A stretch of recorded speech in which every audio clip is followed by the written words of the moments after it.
Today's episode is brought to you by the Hippocratic Collective. Check out our shows and join the conversation at thehippocratic-collective.com.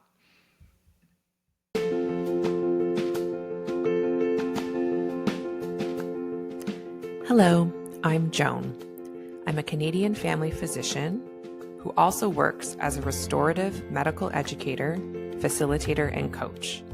I create spaces that rehumanize the work of healthcare. I'm creating this podcast to remind myself, as well as anyone else working in a helping profession, that when you are working and caring for your human patients, you are the other human in the room.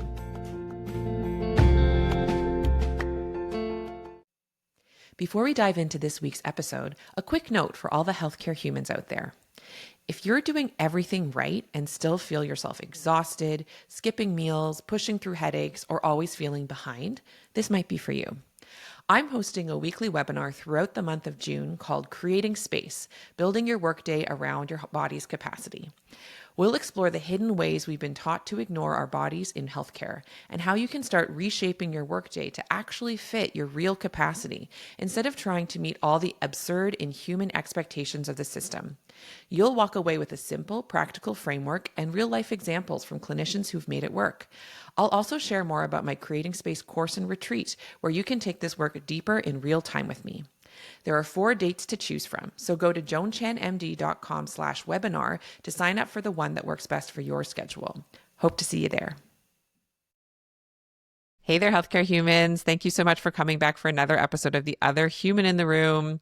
I have to just say that I have deep and long-standing affection for this particular healthcare human that I'm talking to today. I'm so excited that she said yes to come on the podcast for many reasons. Someone who's been a friend of mine for many years, actually, and in part of the early spaces, one of the first times that I was like, how do you do this healthcare thing was like this support group that Yelena was a part of that we formed where I practice of like, how do you like not burn out with this? This seems very challenging. And one particular point of like inspiration that you were for me, Yelena, is you were one of the first doctors, and the first doctor I really clocked had like really cool tattoos. And I was like, I could be a doctor with really cool tattoos. And like, you know, it took years later for me to actually then get my own tattoo, but like I was like, Yelena looks so cool with hers. I could do it too. So thanks for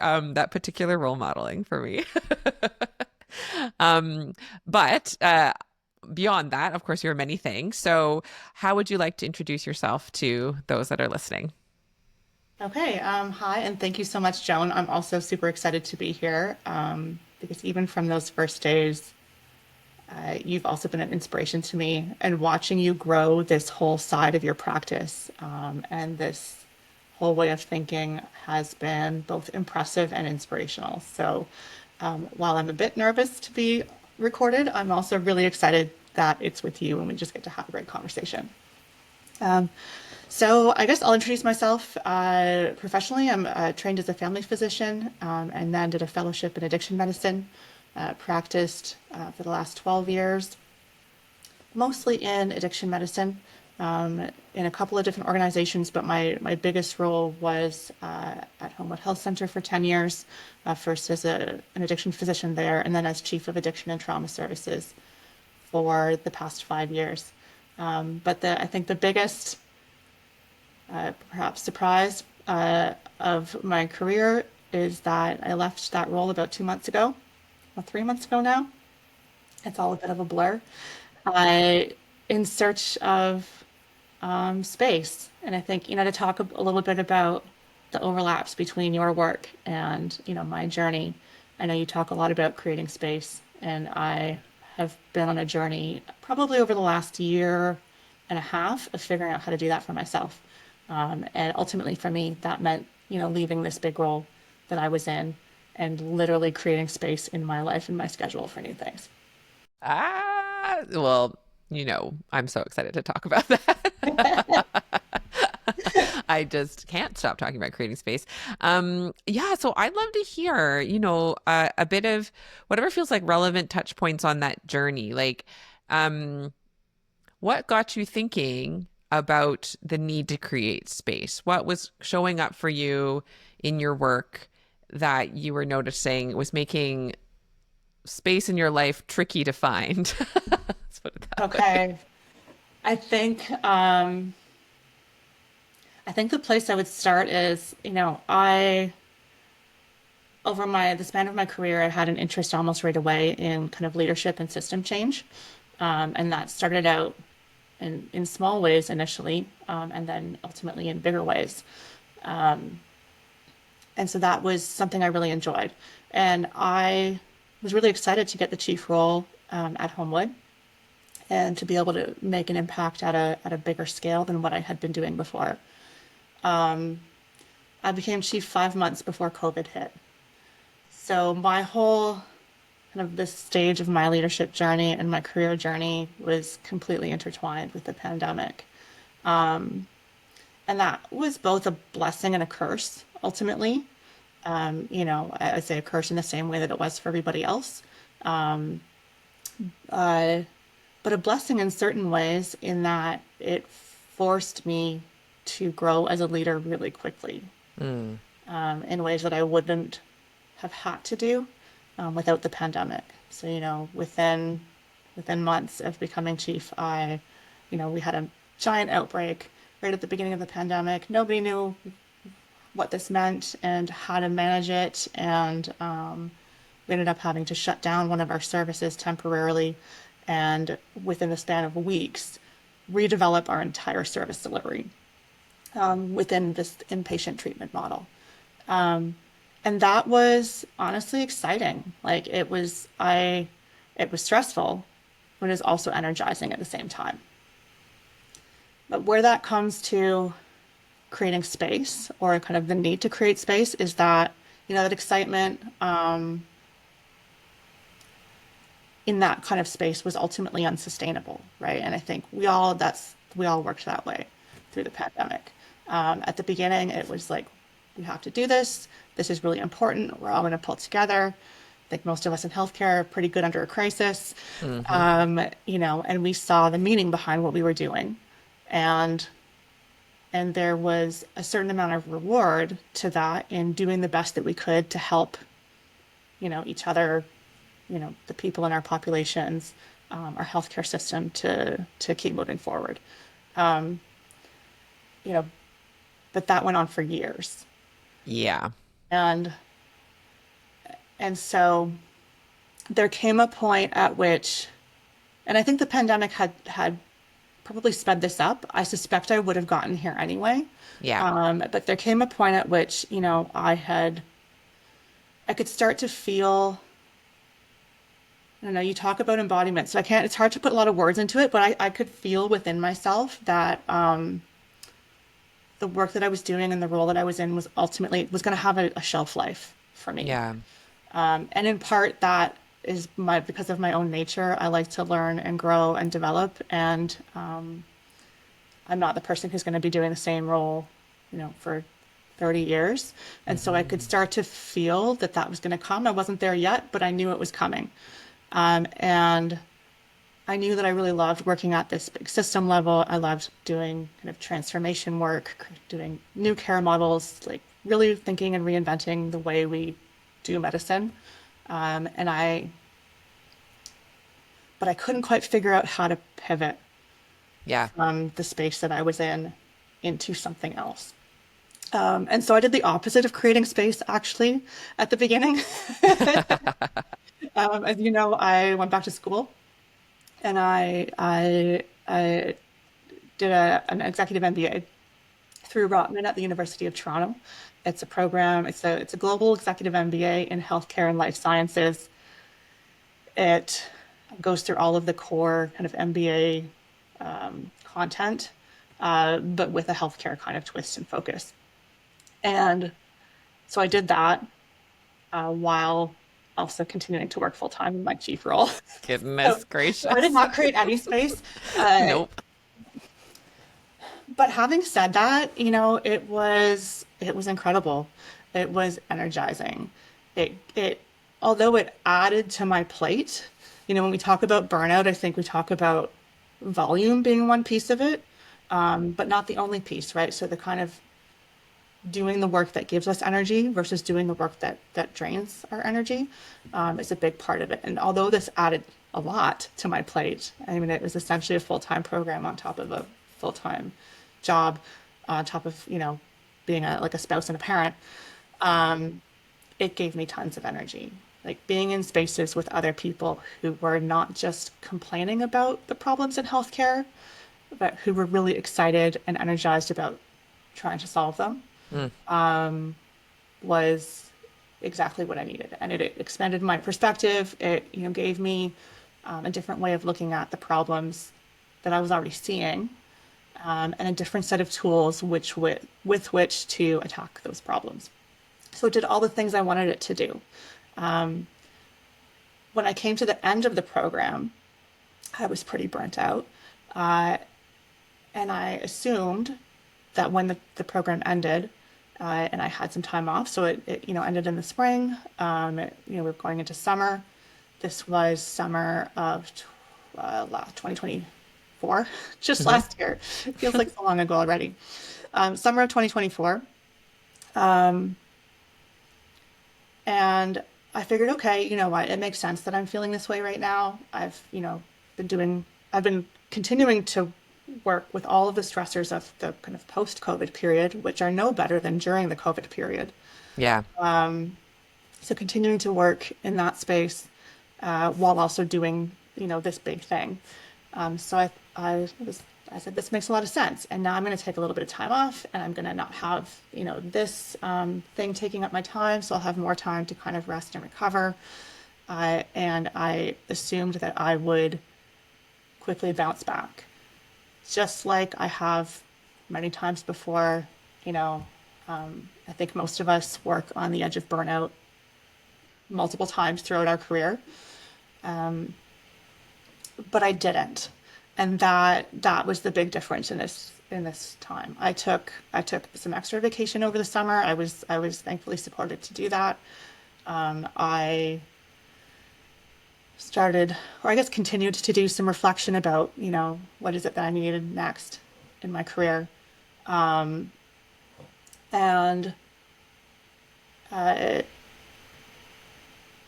if I back up a little bit, Hmm. there were some other influences kind of over the course of that year. So I had been working, I think, in the back of my head on, working through some of these fundamental ideas that have come to be kind of a focus for me. And, you know, one of them, and this I know you and I talked about a lot, and you talk about a lot. One of them is the kind of fundamental unsustainability of our healthcare system. Yeah. Right. So, in its simplest terms, we have a supply and demand problem in healthcare. We have ever increasing demand, and there's lots of factors that go into that. But we have a really constrained supply, in our current models of care, which are largely, based on human to human interaction. And we only have so many humans. And we also only have so much money to go into the system. So we're constrained financially and we're constrained, in terms of human resources. And the way that the system is structured right now is such that the only way that that gets, kind of the main way, so not the only way, so the main way that that gets kind of dealt with is by continuing to put increasing pressure on the supply. So, we all work at all levels of the healthcare system over capacity at baseline. Yep. And this is something that I started thinking about during my operations course in my MBA, where we Mm. talked about system capacities and we did measurements, measuring and calculating system capacity. And I remember a particular class where I learned that, kind of the optimal baseline working capacity in a system is around 80% in order Mm. to give, flex room for Yes. surge capacity. And your face just did It's exactly what validating. mine did, Yeah. right? Which was I just laughed, right? Yeah. That's not how we work in healthcare. And so, it's no wonder that in so many ways our system is broken. So I started thinking about it then. I kind of came back to that idea after I read 4,000 Weeks, which I know you've talked a lot about, and the idea that we have in our own lives limited time and limited energy, and we get to choose what we do with that, and we can only do so many things, Yep. right? And we have to think about the trade-offs there. And then I came back to it again after I came to your little mini retreat you did for local physicians in the spring of last year.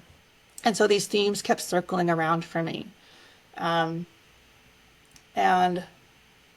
the added layer for me was that, not only did I reach a point where I was realizing that this is not how I want to work, like I don't actually want to work over capacity at all times. But I also, as a senior manager within a hospital system, I was continually asking other people to work over capacity at all times. Mm-hmm. And that's not a dig at the organization I was in. I mean, this is true in all organizations within our system, and this is the way, again, it's the way the systems are built and structured. And but at this moment, I began to have a really hard time with that as well, and realizing the limits of my ability to change that within the system kind of as it stands.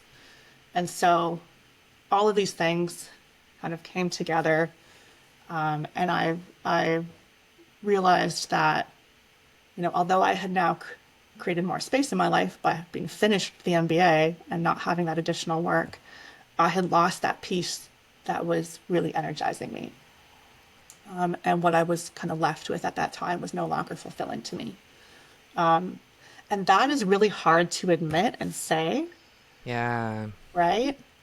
I had, when it really, really struck me was I had a day in September of this past year where I got up and I went to the gym because I was trying to do all the things to, like, I will do all the things to be healthy and well. And so I had developed a gym routine and a yoga routine, and I was like, I'm going to beat burnout by doing all these things. And I got up and I went to the gym and I did my workout, and then I sat in the change room after my workout, and I was just like, I actually can't go to work right now. Like, I Wow. physically cannot. And I called up my husband and I said, what are you doing? I'm not going to work. We're going for a hike. I decided I needed to do in I that love moment. that. Yes. And then I came home and he wasn't home yet. And I just sat in my living room and I just bawled. And and I realized what it was at that time. It was grief. Like, it took me a bit to realize this, but it was grief. It was grief at giving up. I guess that particular path of my career that for the longest time really worked for me, and that I'm still very proud of, and that I'm glad I did, and that was very impactful, for other people and for me. But it was like that was it was I was done at that point, and that was really hard. It's hard to admit when you work for an organization that delivers excellent care to people who really need it, working in addiction and trauma treatment. It's hard to say this isn't fulfilling for me. Yeah. Does it feel like kind of Right? wrong? Like It I'm not does. allowed to say that? Yeah, because that ought to be. I mean, it should. It's the shoulds, right? It should be fulfilling, and it was for a long time. So it took some time for me to give myself permission to want something different. Yeah. Mm. Yeah. So you had that kind of like, yeah, I think I'm so glad that you're sharing what happened. And I think there's so many features that others will recognize. Like even, whether it's like colleagues or people I've worked with coaching, one of the themes I hear is though there could be a bit of a come to Jesus moment, if you will, like there could be the day that you sit down and you cry. Often it has been preceded by a series of smaller revelations that it's rare that someone's like, this is great. Just kidding. This is terrible. Like there's been like a slow journey with it, which makes sense both in like the realizations take time because as humans we like to have a predictable life, and also we've been deeply socialized to be like job stability and aren't you happy and aren't you grateful and blah blah blah, right? So there's those. um but also like the job itself, if it's you're sort of falling out of love with it, there still are pieces of it that you do still love, and you're like, maybe it's okay. It's like a relationship that is outgrown itself in some Yeah. ways, hey? And that'll take time to sort of unfold and get to the final place where you're like, okay, now I am saying officially I don't want to work here anymore, at least internally. Yeah. Yeah. So then did you immediately let them know, or was there also a process? Yeah, I didn't think so. No, no, there was a whole process after that. Yeah, Um, but you're right. I have thought about it like a relationship at times, and yeah. in large part because of the relationships that I had in the workplace there. Mm, I worked with incredible people, people who are still my friends to this day and will be my friends, for the rest of my life. And I think it takes really special and dedicated people to do that kind of work. No one does that work by accident. Everyone is there because they believe really strongly in in what they do. yeah, And so the people were a large part of what kept me from thinking about leaving for a long time. And then, once I decided that was what I needed, I was really nervous about telling, certain people. There were some people who was close enough to and were in the kind of roles where they were part of this journey with me. And so, they perhaps knew before I did that this is where things were heading. But yeah, and before I actually kind of officially, said I was going, there were a couple of things I had to work out. Um, one was one like quite frankly was practical, like financially. I had a very stable, well-paying job, and I am my family's kind of primary income.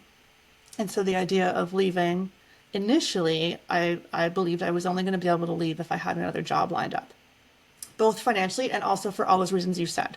Like, okay, well, if this is what you're supposed to do. You finish a job, you get another job. Like that's the way that this goes. And there was a period of time over that summer where I had loosely started looking, not really intensively, but there were two roles that came up that looked interesting to me and other organizations that I, submitted resumes for. And I'm actually grateful I did not get interviewed for either one. And that ultimately was a good thing because for two reasons. One, I was not mentally and emotionally in a place where I would have, I think, been able to do really well, either within the interview process or at a new job at that time. And second, I think what I ultimately realized I needed was the time and the space to actually figure out what it was that I wanted to do. And I was not yeah, able to do that while I was working full time, and kind of putting so much of my energy into that. So the roles that I had applied to at the time ultimately probably wouldn't have been what I really wanted anyway. mm, So that was, initial part of my journey was, okay, I should get another job. And then at some point I came to recognize that that wasn't going to be a good choice for me. That it was, if I were to jump from this to something else, I likely was going to be in the same place, kind of mentally and emotionally. Like it wasn't going to solve any of the things that I was looking to solve. So then I had this idea of, okay, well, maybe I need to, like, how much time do I need to work in order to save up enough money that I can give myself, a substantial buffer, like let's say 6 months. And so I did a bunch of math in my head and I started to think about that. And long story short, that was initially kind of my plan until that time in September when I realized that the timeline that I had in my head actually wasn't going to be sustainable for me either.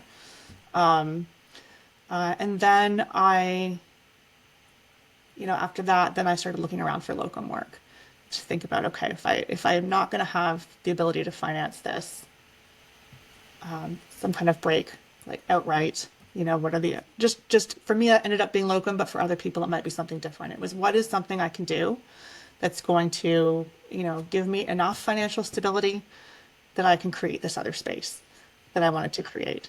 And so I got lucky in a sense that I found a locum in Prince Edward Island, actually, So cool. at they have a provincial detox facility, medically supported withdrawal facility, in which they don't have a permanent physician right now. They have a number of people covering. And so that, I mean, it's perfect. It's perfect for me. And traveling is something that works out okay for myself and my family. So once I had figured out that piece, like that was the last kind of piece of the puzzle for me. Knowing that I could do this thing and still, have a baseline amount of money coming in so that my family and I can, keep paying our bills and all of that. Yeah. And then, so once that happened, then the emotional challenge was first telling my boss, who's someone I respect greatly, someone I had a really good working relationship with, someone who I knew this was not going to be good news. Right. Yeah. For him personally, for the organization.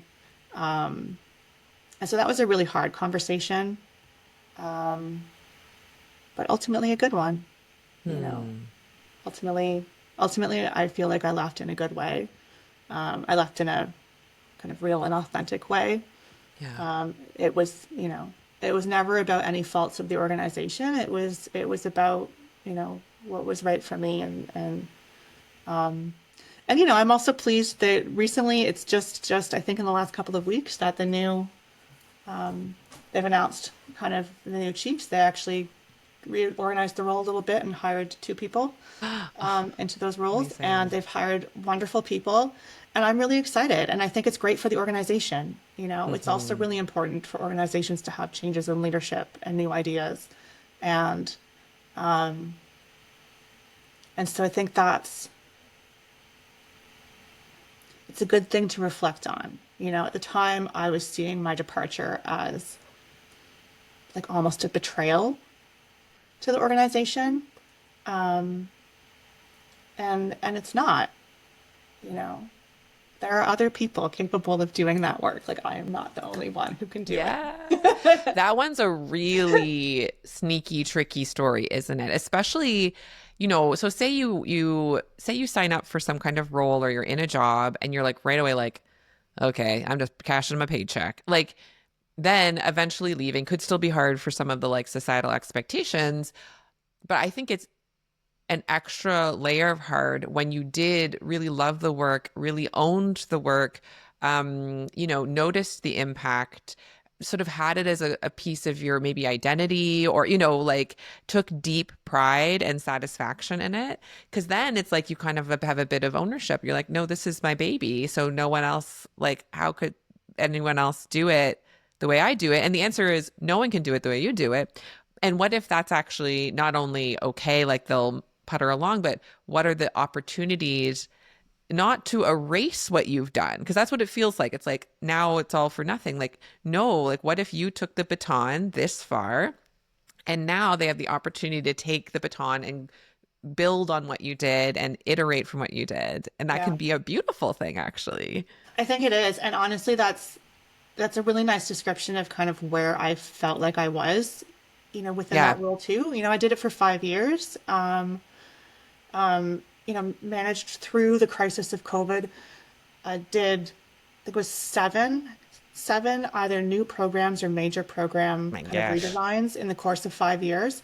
Did really did a lot of work on culture within the departments that I was in what I believe are some really lovely and meaningful and lasting ways. Hmm. And I did. Part of my reason for wanting to go was I kind of felt like I had done what I could in that role. Like it was time to pass that baton to someone else, and someone else is going to see different opportunities and different gaps, and they're going to have, hopefully there are certain things that will persist. And I think the one thing I really want to persist is the work on culture that myself and my management colleagues did. And I believe that will, because I think, that was nicely ingrained in kind of the structure and the people, working there. It was co-developed, so I do think that that will sustain itself. And, everything else is up for reinvention. And that's maybe a nice segue into kind of what comes next, because, Yeah. my focus right now is on these kind of parallel journeys of health system reinvention and personal reinvention. And I love that. Yes. Um, oh my gosh. Uh, yeah, for sure. And that's actually the next question I had. But before I ask the question, I have to actually name, I'm pretty sure I learned about 4,000 weeks from you. Like, because you would Oh, post on Instagram and you'd post what books you're reading, and I'm pretty sure I like saved it. So like thank you for that. Thank you you're for sharing your welcome. journey. I thought See we'd kind how of come to it independently, but I don't know. Like maybe I saw it from someone else too, but I remember you posting it and being like, ah. So thank you, because that book yeah, very much was life-changing for me so too, right? so impactful, You got it there, right? Yes. Love. so impactful. So impactful. Um, and it's sort of speaking of, say, like influences or before we started recording, you'd named how like there were all the things that told you it was time to go, but you also needed a reason to Oh, actually leap, right? Like that was, and sometimes people don't really have that. The risk of staying even longer is you get to the point where actually, your body just takes you out, and then there's like more of a recovery period after, or your dissatisfaction shows in ways where now suddenly you are asked to leave, like right. often we can stay long enough where those are the factors, and though those are very human ways to leave something, I think it's really cool to have this alternative for people to consider of like if you already have the spidey senses tingling, and you don't have to wait for it to like it's not bad enough yet to leave. You can think of it's sort of, you could say bad enough, or it's not a fit anymore. And like you found, the other thing that helped you leave earlier than you could have was something to jump to. Hey, so tell me Yes. a bit about Yeah. that. As you know, I love reading. Uh, Yes. I read widely. Um, I like thinking about big ideas and making connections between things. And so there were a couple of books that over the span of that year that really influenced me. So one was 4,000 Weeks, which we talked about, which ultimately, as we know, kind of talks about we have limited resources, kind of personal resources, and we can only do so much.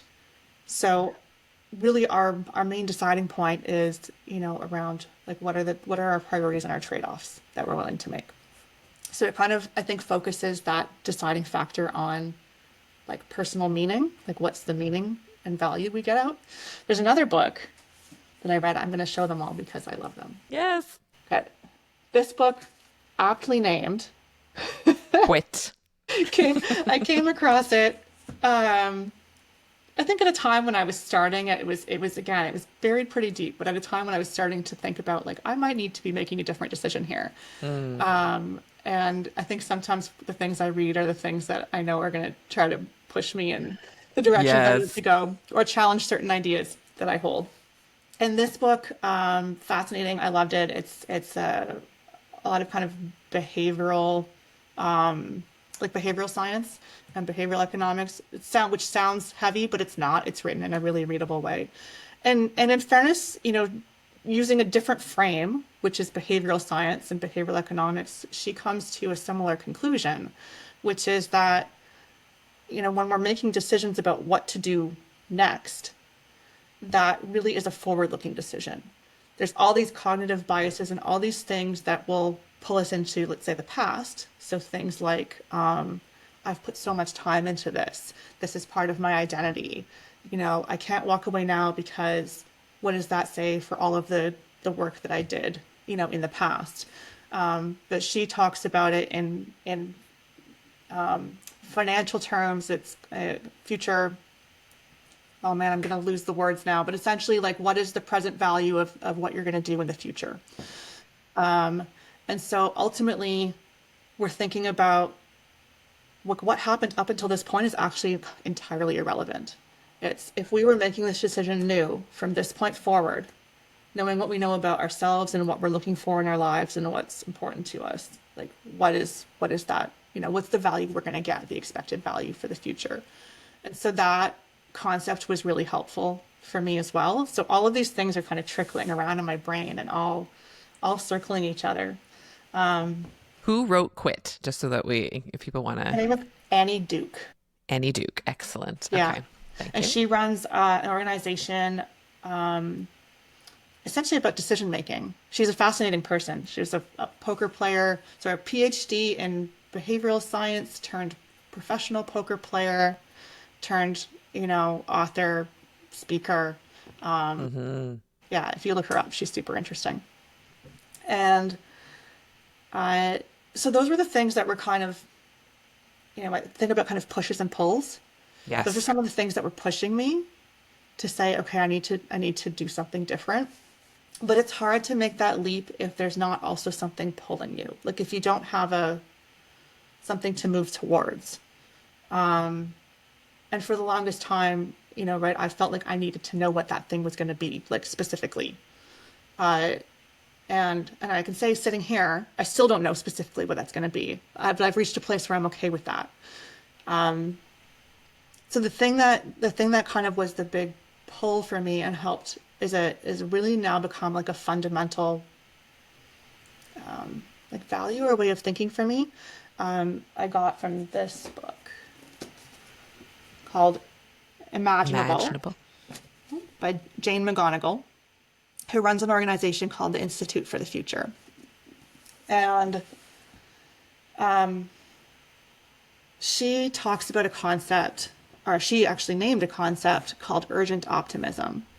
And it's it's a mindset and a way of thinking that includes being kind of flexible cognitively about what's possible, right? So, it's easy for all of us, and it's natural for all of us to feel very stuck in the present and in the way things currently work, we see this, of course, in healthcare,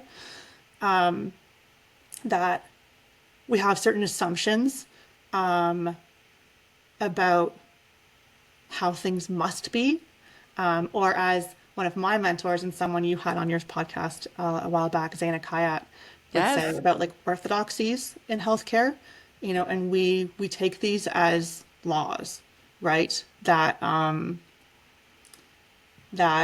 you know physicians must always do these parts of care, that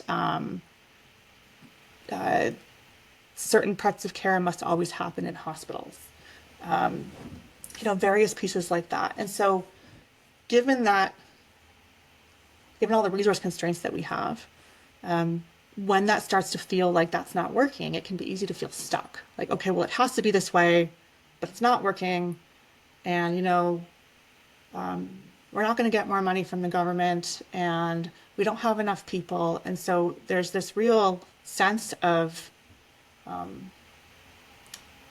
pessimism, but I'd say it's Mm. worse than pessimism. Like it gets to a place of despair at times, right? Yeah. And I know that I've felt that on the front lines, and I've felt that with, the staff that are around me, and colleagues, and I felt it myself at times, and it's not a very motivating place to be, No. right? And so, part of this mindset is about being able to acknowledge and embrace the fact that change is possible and Mm. things can look different in the future. The other part is about, so it's got three parts. So psychological flexibility, realistic hope.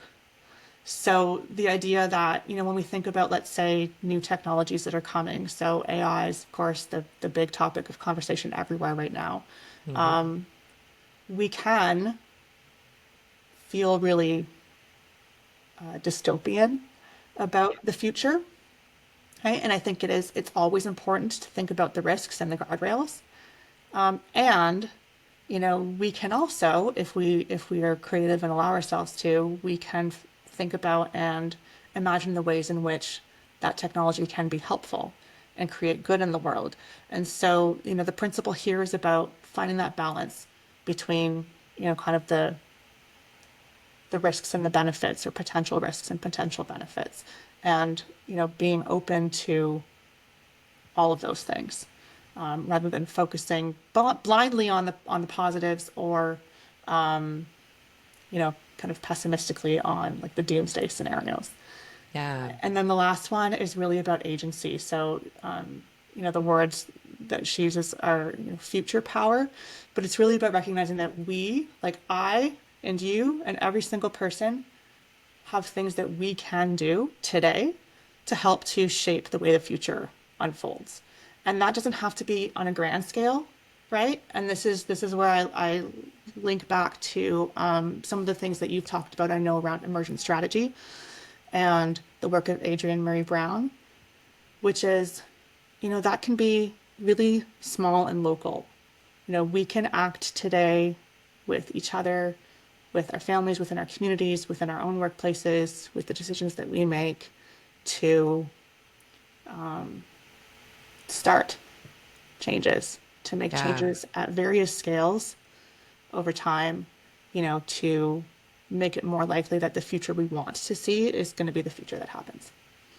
So this book was like really fundamental to me. It led me to actually going and doing. It's a whole area of kind of thinking and strategy work around, called futures thinking and strategic foresight, that takes kind of these theories and then applies them to decision making, essentially vision creation, and then decision making about how people, organizations, companies decide what they're going to do next, in terms of how they are both setting themselves up to be prepared for a variety of possible futures, as well as doing the things now that can help to shape those futures.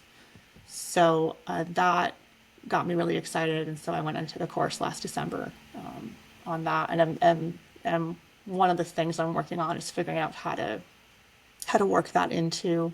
I mean, it's ingrained in me now in terms of the way I think about things, but how to work that specifically into the work I do next, in healthcare specifically, because I think healthcare is in dire need of urgent optimism. Oh, yes. I'm really curious, and maybe it's hard to distill, but like if you can think of an example, or so like yeah, could you think of an example of how your decision making is shifted? Either like a real example, or like you can imagine in a future job, how you used to think about making that decision versus how you think of it now, sort of with this urgent optimism and the future focus in mind.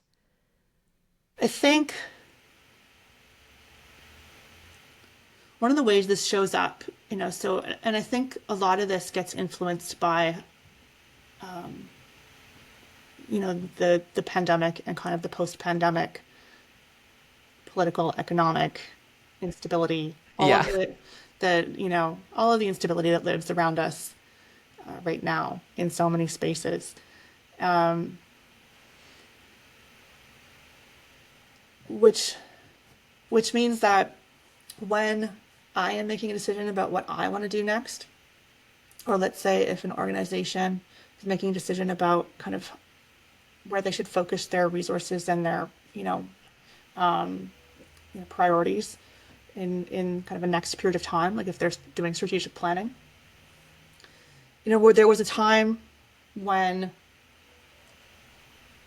when things are relatively stable, you can kind of predict, where that next place might be. Like what's going to be important in 5 years? How are we going to be able, what skills might I need to continue to be successful in my job?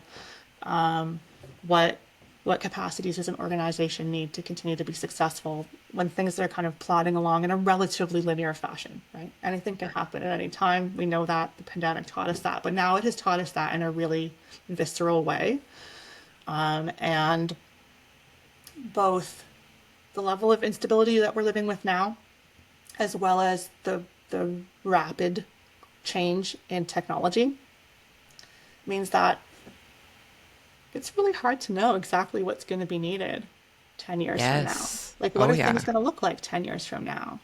They could look quite different than what they look right now, whether that's for, you know, let's say development, positive development reasons, like innovations and technologies that are, being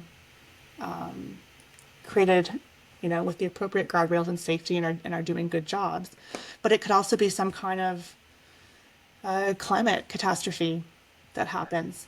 It could be some political disruption that happens. And so when making decisions about the future, I think what's important now is more of an emergent approach.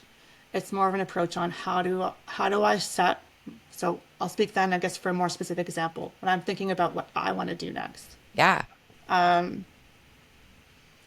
medicine is a pretty solid, stable career. So, I think I probably could practice medicine, and my guess is in 10 years, that will still be a pretty solid, stable role. So, I think there are other roles and other types of jobs that people have where that's not going to be true. And so for my own interests and because of the things that I'm interested in, I'm not looking at going from that to one singular other thing and kind of going down a narrow path. I'm looking at what are the kind of broad set of skills that I can have that make me adaptable and flexible to it to different scenarios and situations. You know, Not putting all my eggs in one basket. So, having some clinical work, having some maybe uh, you know, workshops or teaching work, maybe Yeah. having some startup advising or, working with a startup, having a variety of places in which I can get both my personal needs as well as, my practical needs met.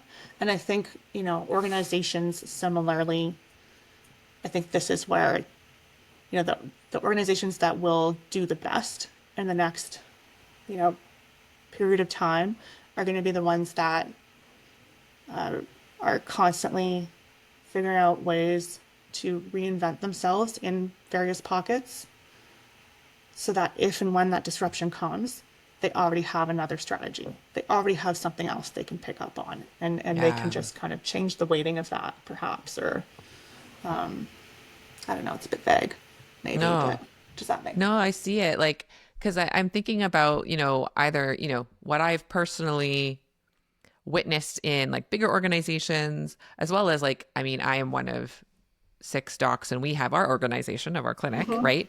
And how we make decisions and how often part of it is it's almost like risk assessment or something. And it's like, um, often we can stall making a decision actually because we're like, listen, we know we have a pain point now. It's clear we want to do something, but um, we want to make sure that once we make this decision, we'll never have to make it again.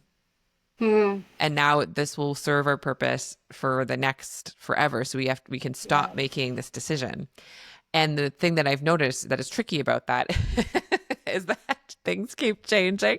Yeah. And then sometimes what can happen is then, however many years down the line, and we're like, see, it's not working anymore. That means we made the wrong decision, Yeah.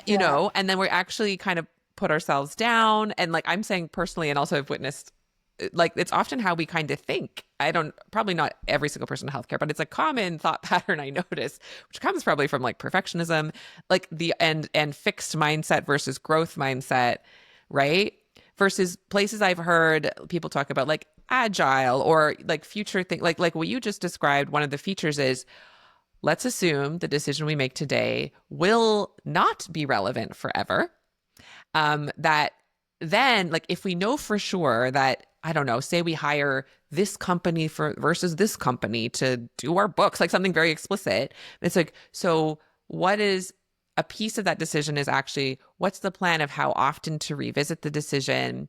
Um, do we make a decision actually like we don't sign a 20-year contract? We assume this piece of our work actually is likely to evolve. And so we'd rather even pay a little more, but stay more nimble. Like I can see Yeah. if I'm thinking in that way, like I'm literally going to make different decisions that someone who is assuming, once you paint the walls red, you'll never paint them again. And you think about that for every way that you make decisions, like, then you can really get stuck in things and then feel like the sunk cost of we've always done it this way and we already decided that 5 years ago, so that means we can't decide it again, you Yeah. know that way of thinking doesn't serve us. Maybe it never super served us, but especially in these times where there's so much change all the time, we will like have way less stress about making those decisions if we're viewing them in this manner.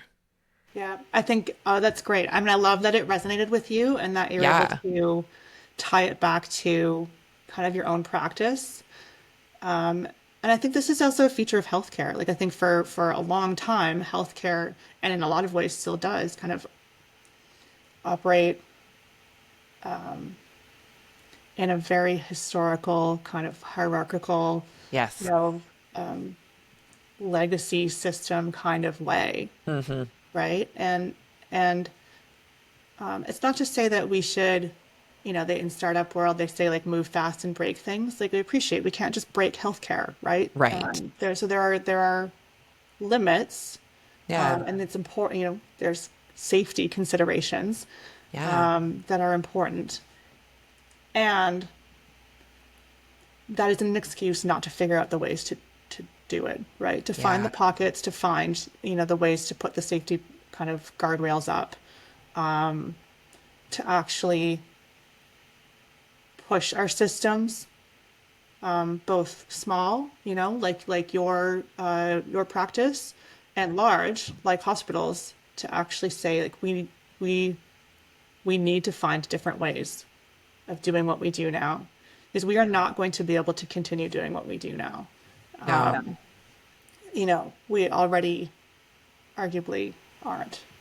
That's the thing. And so yeah, yeah, when I hear like move fast and break things, um not only just because of the political situation in the States, but also like Yeah, I can see why I think that's an example of how it like that's not going to work everywhere you go, in my yeah, opinion. In my opinion. But I also think like we also have models of how we can make these decisions because we actually make them all the time, like a lot, like in collaboration with patients. So there is some decisions where like someone's literally like bleeding out, where you gotta make it fast and you gotta just have your gut, and you do a lot of training, so there's those sorts of like fast, urgent triage decisions where you like go with it. And then there's also a lot of decisions you make like clinically where you're like, listen, there's actually a number of options here. And like I think about some of those principles, and often they're not fast, they're slow, they're considered, but there is forward momentum, and there's experimentation involved, and often that's actually how I speak more to patients than ever. I'm like, listen, so here's a few options that I think could be our next steps. Which of these sound good to you? Okay. And then especially if it's something where it is somewhat unstable in some way, or very charged for the patient, like I'm going to have closer follow up, and we're maybe going to iterate, and we're just going to assume that this is an ongoing relational process. And that is not something that I'm sure I do see it modeled in ways I'm not thinking of, but like say in like the classic ways I see like a big organization like make structural decisions, I don't often see where it's like, hey, we're going to do a little nudge here, we're going to see here. Like it's either like here's a decision and just deal with it. Maybe they do some like consultation and then they make a decision and then we all just deal with it. Maybe they do a pilot, but then that kind of, I don't often see that in the midst of that pilot, they're like, hey, how's it going? What do you want to change now? Like I just personally have never been a part of a pilot that did that in any mm, way. It's often like, here's the structure we pre-decided. It's only going to be funded for a certain amount of time. And then at the end, we're going to ask you how it went. But it's just over, or it continues. You know what I mean? Like, it's interesting to think of this. It could still be slow, but with momentum, right?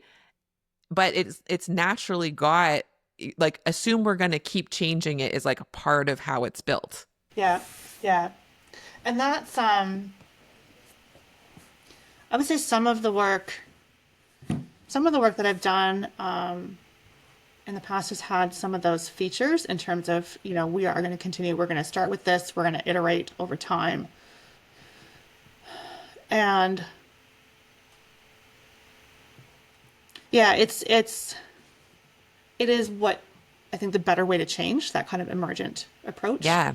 and that iterative approach, that comes with its own challenges. I would say also for the staff, kind of Yes. that are part of it. I know that given the number of changes that we Hmm. made over and kind of some of the iteration we did, some of them were iterations within a single program, within the span of a couple of years, and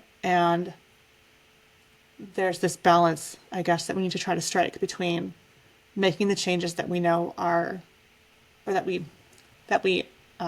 believe, we hypothesize are going Yes. to be helpful, because we don't know, uh, and also just navigating like change fatigue amongst, you know, the people who are on the ground, which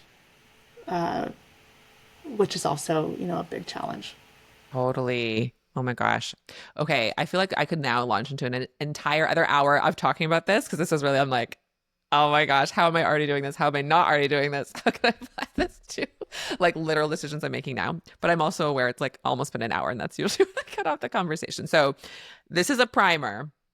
I look forward to at a future date coming. I want like if you are willing, of course, only, but I want to hear the update of like not where you end up, because again, that seems so static, but like where you go next, what's going on with your journey, how the emergence unfolds. So just know you like open invitation to come back at any point to give us an update. Sounds great. I mean, I always love chatting with you. So Yes. And for sure, I will just like, let's just keep up the personal updates for sure. Off mic. That's for sure gonna happen. Um, okay, so then in terms of final things to say, I mean, first of all, if anyone's listening to this and wants to offer Yelena amazing roles in healthcare, please do because she's amazing. Thank you. That's just a request from me to whatever organization is interested in future thinking. um, also, I is there a place like do you have like a public facing place if people want to reach out to you or I mostly am just on LinkedIn at the moment. okay. Um, I'll I, still put I your considered LinkedIn. the fact that at some point I might need a website, but Hmm. that's not a kind of a priority thing for me at the moment. So Yeah. LinkedIn works very functionally though. Like, yeah. yeah, I can yeah, put your LinkedIn in the show notes just if even people want to connect. They're like, I feel the same way. I'm doing this kind of work. Like it's so fun yeah. to connect I mean, people. I love hearing from people who are on their own journeys of reinvention, or just people who have decided that the ways they have been working or the things they have been doing are no longer suiting them, and they are creating something new. Like that always excites me. Yes, So, same. Okay, so then with that in mind, the last question I always ask is considering those that are listening, folks in healthcare, I think if you're listening to my podcast, it's because you're noticing you want some kind of change. You're noticing something needs to shift. You're recognizing that the way healthcare is set up right now does not just inherently recognize and support our humanity enough. If I mean, in small ways, it perhaps does, but there's a big gap there. Let's put it that way. And so they might be feeling that burned out. Maybe they're a bit earlier on. They're here. They're realizing as they listen to your story. Oh, I've had a couple little signals from the universe slash my body that maybe it's time for a change, but they're nervous. What words of encouragement and or advice would you want to offer to them? yeah, I think I'm always hesitant about advice. Yes. Um, and I, in this context, I would say, I would hope that people can give themselves permission to want something different than what they are currently doing. And that's okay. And that doesn't mean that anything is wrong. It doesn't, things don't have to be wrong for you to want something new. I think that's what I would say. That's so good. Oh my gosh. That's like have you read Cheryl Strayed? I feel like as a Yes. reader, yes. I think it's from Dear Sugar. like wanting to leave is enough. That's in the context of a relationship. But I know that that particular advice column like really resonated. It's like, if you want to go, you don't need to wait for abuse or what. Like if you want to go, you can go. It's one of the options. Yeah. Yeah. Yeah. That's Yeah. I mean, to expand slightly, I think sometimes I've been in moments before where I've known that I either need to change my outlook on what I'm doing or I need to change what I'm doing. And I think it can uh, be really hard to sometimes to figure out which of those two things are the right decision. And I've had times when I've really worked on the first and I've changed my perspective. I've worked to change my perspective, and that has been the right call. But I know for myself, and maybe for many of the people listening, I can be a bit too, I can lean too far in that direction and believing that I'm the one that needs to change my approach or my perspective. And so it's been a lifelong journey. And I think this is a step that I'm really proud of because it's, I think one of the first times I've truly stepped out of that and said, actually, it's okay to change. Like, it's okay for me to make that change, or to change the thing yeah. instead of changing myself inside. Well, Yeah. congratulations. Thank you, my friend. So good. Oh, I hope everyone enjoyed that as much as I did. Yeah, and otherwise we'll talk to you next week, healthcare humans.